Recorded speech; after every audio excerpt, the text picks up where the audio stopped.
और भिंड में बीजेपी के जन आशीर्वाद यात्रा का आयोजन किया गया था, जिसमें बीजेपी के दिग्गज नेता ज्योतिरादित्य सिंधिया, नरेंद्र सिंह तोमर, वीडी शर्मा भी मौजूद रहे और उसी दौरान नारेबाजी को लेकर पूर्व विधायक और पार्टी के समर्थक आपस में भिड़ गए। यह ड्रामा तकरीबन 15 मिनट तक चला और इधर विधानसभा चुनाव से पहले बीजेपी आपसी कलह को लेकर सुलझाने का प्रयास कर रही है, लेकिन बीजेपी की आपसी अंतर्कलह थमने का नाम नहीं ले रही। तो ग्वालियर से लेकर भिंड तक मौका तो है इस चीज का कि बीजेपी अपनी योजनाओं के बारे में लोगों को बताए जा करके, लेकिन इस सब के बीच जो तस्वीरें सामने निकल कर आई हैं वो ये बयां कर रही हैं कि बीजेपी में खटास है, क्योंकि अंतर्कलह से बीजेपी जूझ रही है। तस्वीरें हैं ग्वालियर भिंड से जो सामने आई, उसमें बीजेपी के कार्यकर्ता आपस में भिड़ते नजर आए हैं। भिंड में बताते चले कि सीएम के सामने ही विवाद हुआ। वरिष्ठ नेता जो थे ग्वालियर में वो वेद प्रकाश वो चले गए और इस दौरान इमरती देवी भी नाराज नजर आई थी।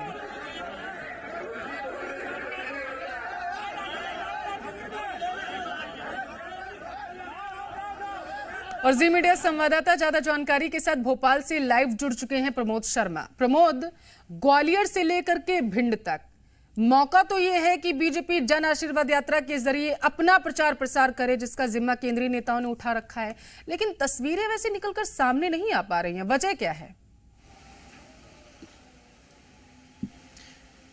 देखिए, आपस में जो खटास है वो अब खुलकर बाहर आने लगी है। पार्टी विद द डिफरेंस यानी अनुशासन का नारा बुलंद करने वाली बीजेपी की देखिए दायरा टूटता नजर आ रहा है। अनुशासन में अब कोई रह नहीं पा रहा है। आपस में कार्यकर्ता नेता भिड़ रहे हैं, एक दूसरे के साथ अभद्रता कर रहे हैं। भिंड चले जाइए, वहां भी दिग्गजों की मौजूदगी में आपस में भिड़ गए पूर्व विधायक और बाकी समर्थक। 15 मिनट तक देखिए घमासान मचा रहा और पार्टी के दिग्गज नेता मौजूद रहे। ग्वालियर चले जाइए, ग्वालियर में तो खुलकर कलह आ गई। मंच से जो बीजेपी के नेता है वेद प्रकाश शर्मा, उनके साथ अभद्रता हुई। तो बताया जा रहा है एक कैबिनेट दर्जा प्राप्त जो मंत्री हैं उनको मंच पर कुर्सी नहीं मिली, तो वो आग बबूला होती नजर आई। तो ये स्थिति है कमोबेश मध्य प्रदेश में, ये हर जगह नजर आ रही है और ये आपस में खींचतान वाली है, मनमुटाव वाली है। सामंजस्य और समन्वय का अभाव बीजेपी में नजर आ रहा है। कहीं एक दूसरे का विरोध हो रहा है, कहीं नाराज होकर पार्टी छोड़ रहे हैं, तो कहीं हालात ये हो रहे हैं कि आपस में भिड़ते नजर आ रहे हैं।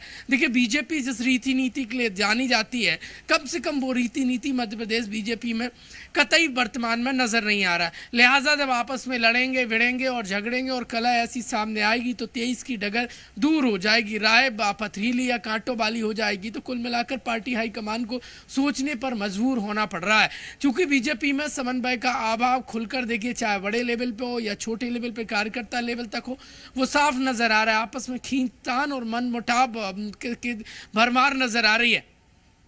नहीं प्रमोद, और ये भी सवाल बन जाता है ना, जिस तरीके से तस्वीरें सामने आ रही हैं, आपस में ही लड़ रहे हैं, तो जनता क्या सीखेगी इन लोगों से? जनता को कैसे संदेश देंगे जाकर के कि एकजुट होकर के बीजेपी लड़ने आ रही है?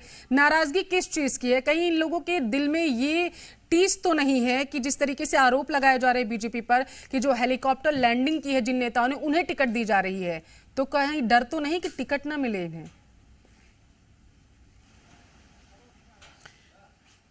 देखिए, साफ समझा जा सकता है चुनाव से ठीक पहले आपसी कलह से जूझ रहे हैं। देखिए, जो कांग्रेस पार्टी छोड़कर बीजेपी में आए हैं और जो बीजेपी के स्थानीय नेता हैं वो अपने कैरियर को खत्म मान रहे हैं, लिहाजा एक दूसरे के बीच में मनमुटाव तो है और दरारें इतनी हो गई हैं कि बीजेपी हाईकमान उसको बांट नहीं पा रहा है। दूसरी तरफ सबसे बड़ा सवाल ये है कि आपसी मनमुटाव और कलह के बीच में ग्वालियर चंबल कैसे जीत पाएंगे? भले ही दिग्गज उतर रहे हैं, क्योंकि कार्यकर्ता और नेता तो नाराज हैं बीजेपी के अपने।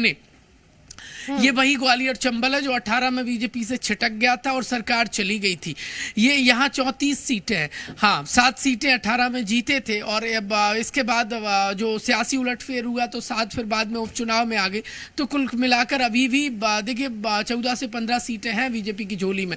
यदि 18 की तरह नतीजे रहे तो बीजेपी के लिए अड़चन भारी रहेगी और जो नाराजगी नजर आ रही है उससे लगता है कि बीजेपी आखिरकार कैसे बांट पाएगी। चंबल में जो दरार है कार्यकर्ताओं में आपसी, और जो खुद नाराज है वो वोटर को क्या समझा पाएंगे और वो वोटर को क्यों लुभाएंगे, ये भी बड़ा सवाल खड़ा हो रहा है। क्योंकि बहुत सारे नेता ऐसे हैं जो सिंधिया समर्थकों के आने से अपना कैरियर खत्म मान रहे हैं, तो नाराजगी उनके अंदर बड़े पैमाने पर वर्चस्व की लड़ाई तो प्रमोद कहीं नहीं दिखी जा रही है। क्योंकि केंद्रीय नेतृत्व ने लगातार कार्यकर्ताओं से ये बोला जब दौरे पर रहे कि एकजुट होकर के चुनाव लड़ना है, कांग्रेस को हराना है, 2018 में जो स्थिति बनी थी उसको नहीं दोहराना है, ये चीजें कही गई थी। लेकिन जो तस्वीरें सामने निकल कर आ रही हैं वो ठीक नहीं है।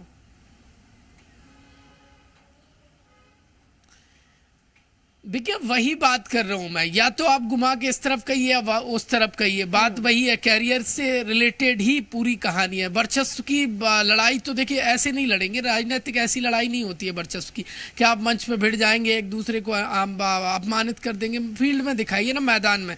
ये तो आपसी अब देखिए पर्सनली लड़ाई होने लगी है। और स्थिति ये है, बीजेपी को रीति नीति लंबे समय से देखते आ रहे हैं हम।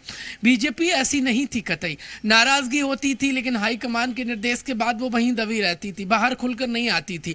लेकिन अब बीजेपी में उल्टा होता नजर आ रहा है। वर्चस्व की लड़ाई क्या, यहाँ तो कार्यक्रम में खुले तौर पर आर पार नजर आ रही है। जिन नेताओं को विपक्षी पार्टियों से पार पाना चाहिए वो आपस में ही पार्टी के नेताओं से जूझते नजर आ रहे हैं, तो ये चिंताजनक है।